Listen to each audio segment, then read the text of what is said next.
صل على محمد marka hore dhammaan bahda saxaafadeena la joogta intiina maqlaysaba waxaan leeyahay assalaamu calaykum waraxmatullaahi wabarakaatuh mar labaadka waxa maalin dhaweyto hogaanka sare ee xusbiga ucid Cabdinaasir xogayeenka guud Cabdinaasir uu ku dhawaaqay inaanu qabanayno shirkii bisha labadeed maxkamaddu ay xukuntay ahaa shirkii aan caadiga ahayn sababo gudidii qabanqaabada ayaanu nahay shantayda halka fadhida gudidii qabanqaabada ayaanu nahay markaa sababo gudoomiyo hawl qaran ku maqan dalka dabadiisa awgeed waxaanu dib u dhigaynaa shirkii waxaanu ka dhignay haddii ilaahay xaqiisa laga helo subxaanahu wa tacaala bisha toddobadeeda oo ah maalin isniina sidaynu wada ognahay xukunka maxkamaddu waxa ku astaysan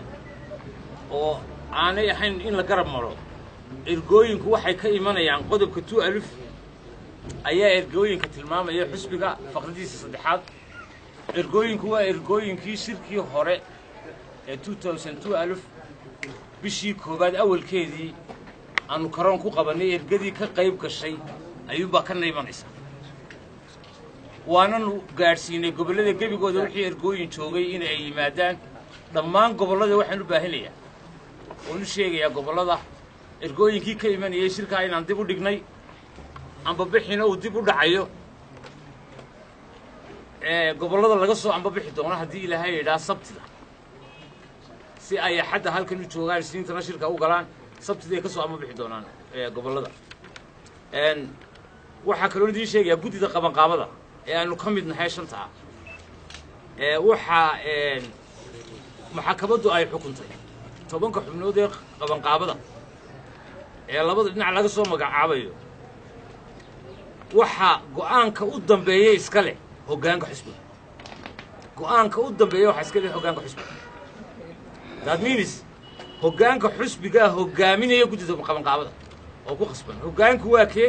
waa kii shirweyni u dambeeyay saddexaad lagu doortay والسلام عليكم ورحمة الله المدراء فين واحد شعلنا مايا سؤال دي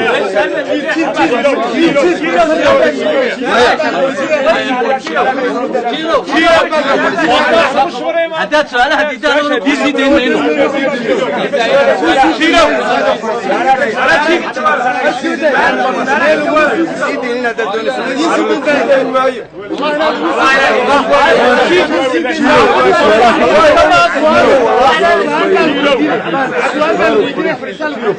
سؤالك جواب